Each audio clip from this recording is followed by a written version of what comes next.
A continuación, Sinfo Noticias.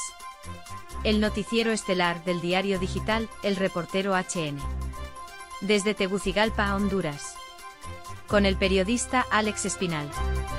¿Qué tal, amigos? Bienvenidos a Sinfo Noticias. Este es el noticiero estelar del diario digital El Reportero Honduras. En nuestra versión digital encuéntrenos como elreporterohn.com y en nuestras redes sociales estamos como El Reportero HN.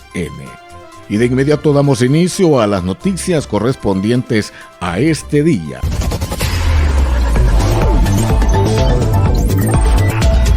Y el juicio en Nueva York a Juan Orlando Hernández entró el viernes 1 de marzo en una fase decisiva con el testimonio de Fabio Lobo, hijo de su predecesor en la presidencia de Honduras, quien parece dispuesto a hundir al exmandatario acusado de narcotráfico. Condenado a 24 años de cárcel en Estados Unidos, también por narcotráfico, Fabio Lobo aseguró que había pagado $450,000 para la campaña presidencial en los comicios de 2013 de Juan Orlando Hernández, acusado de crear un narcoestado en Honduras durante sus dos mandatos, 2014 a 2022, protegiendo el tráfico de drogas y armas. El primer pago de $200,000 lo hizo a la hermana del expresidente Hilda Hernández. El segundo, de $250,000, se lo hizo personalmente al candidato en su casa en Olancho, a cambio de que le ayudara a obtener contratos del gobierno para sus empresas y las de sus amigos, los líderes del cartel de los Cachiros, e información logística para el tráfico de drogas. Su hijo también acusó al exmandatario Lobo de haber recibido aportes de los Cachiros a cambio de protección para que no fueran extraditados, pero pese al intento de la defensa de Hernández, no reveló ni el nombre de los pagos ni la implicación de su padre, presidente de Honduras 2010 a 2014, con el narcotráfico.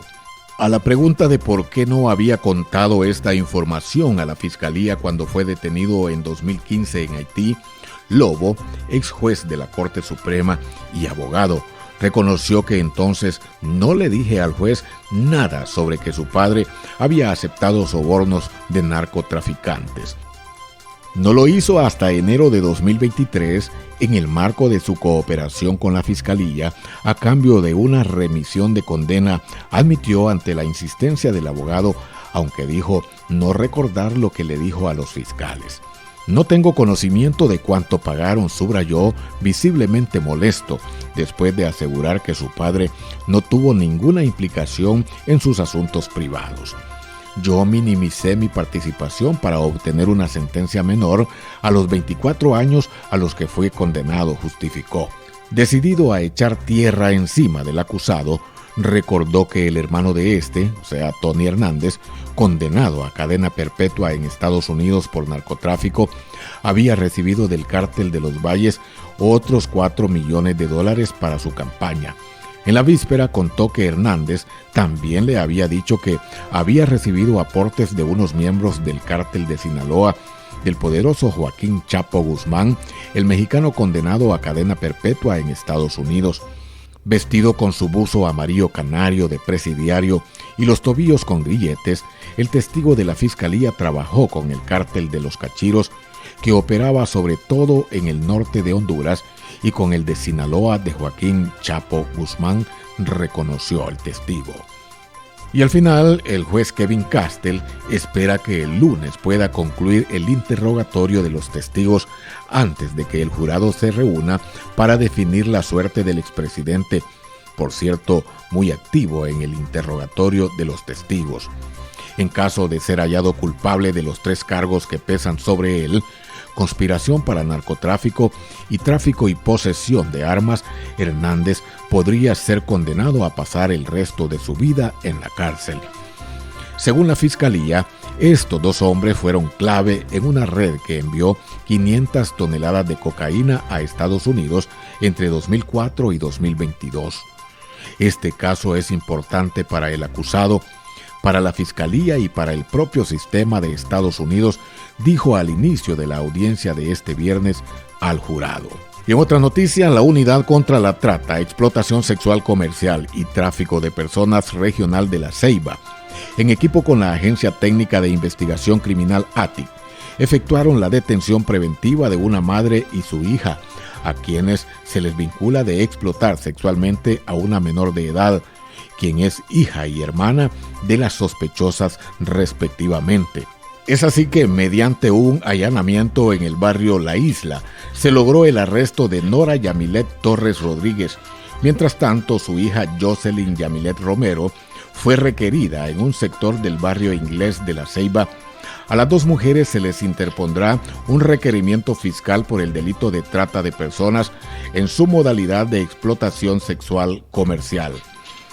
El caso surge a raíz de una denuncia que se recibió de la extinta Dirección Nacional de Niñez, Familia y Adolescencia DINAF, en la que manifestaban que en el muelle Reinaldo Canales de La Ceiba, una menor de edad era víctima de explotación sexual por parte de sus propios parientes. Y luego que la Fiscalía Especial del Medio Ambiente, en compañía de elementos del Tercer Batallón Verde de Protección Ambiental y personal del Instituto Hondureño de Geología y Minas, realizaran una inspección en el río Jicatuyo, en Santa Bárbara, se presentó requerimiento fiscal contra José Osmundo Paredes Mendoza por la supuesta comisión del delito de explotación ilegal de recursos naturales. La misma investigación refiere que al solicitar la documentación del otorgamiento de la concesión minera La Isleta a Paredes Mendoza en etapa de exploración y no de explotación, la misma había vencido el 18 de diciembre de 2021, además de no contar con licencia ambiental. La actividad minera, independientemente del tamaño del área concedida, está obligatoriamente precedida de una evaluación ambiental. Asimismo, el método de extracción utilizado es mecanizado, utilizando equipo pesado, por lo que se considera como no artesanal. Y el proyecto de rehabilitación de la emblemática Avenida Cervantes en el centro histórico de Tegucigalpa registra un avance del 52% en su tercera etapa, donde con maquinaria pesada se realizará la remoción de la carpeta asfáltica existente, la que será reemplazada en su totalidad.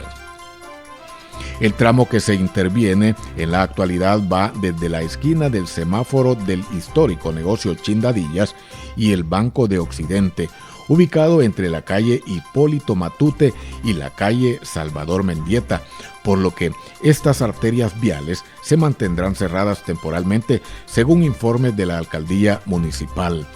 En esta etapa se cambió toda la red de tuberías para luego proceder a la preparación de la terracería y comenzar con la pavimentación y demás obras complementarias, las que se han realizado por partes para evitar congestionamientos viales que se dan durante las horas pico en este sector del centro de la capital.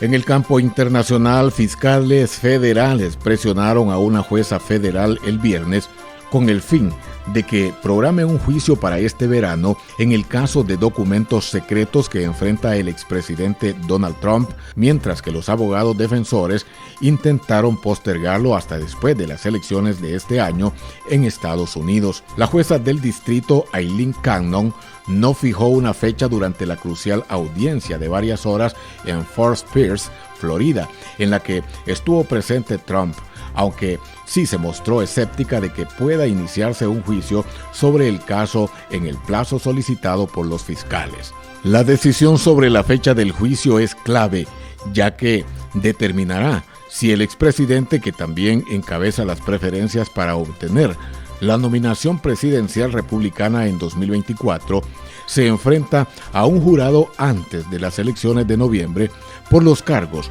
de que guardó documentos ultrasecretos en su mansión de Mar-a-Lago en Florida y los ocultó a los investigadores del gobierno. Dada la gravedad de las acusaciones y la amplitud de la evidencia que los fiscales dicen haber acumulado, el caso de los documentos ha sido considerado desde hace tiempo como el más peligroso jurídicamente de los 4 procesos penales que Trump enfrenta este año. Y siempre en el campo internacional, el presidente de Estados Unidos, Joe Biden, recibió el viernes a la primera ministra italiana, Giorgia Meloni, en la Casa Blanca, en medio de desafíos para hacer frente a la guerra en Gaza y mantener el apoyo a la defensa de Ucrania contra la invasión rusa. Vamos a discutir Oriente Medio y el trágico y alarmante suceso de ayer en el norte de Gaza, tratando de llevar ayuda humanitaria allí, dijo Biden frente a los periodistas antes de su reunión con Meloni, refiriéndose a los informes de tropas israelíes disparando contra una multitud de palestinos luchando por conseguir alimentos de un convoy de ayuda en la ciudad de Gaza, matando a más de 100. En una poco habitual reprimenda a Israel, Biden calificó la pérdida de vidas como desgarradora. La gente está tan desesperada que personas inocentes quedaron atrapadas en una guerra terrible, sin poder alimentar a sus familias,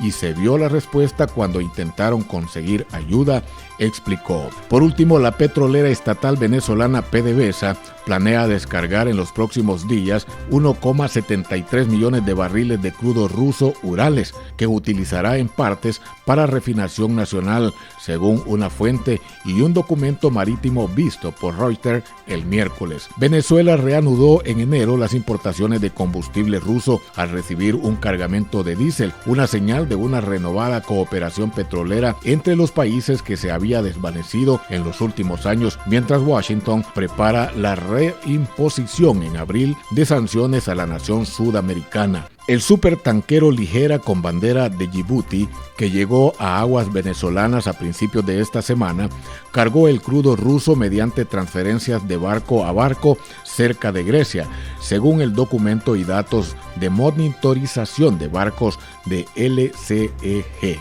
Hasta aquí Sinfo Noticias. Muchas gracias por haber estado con nosotros en la presente emisión.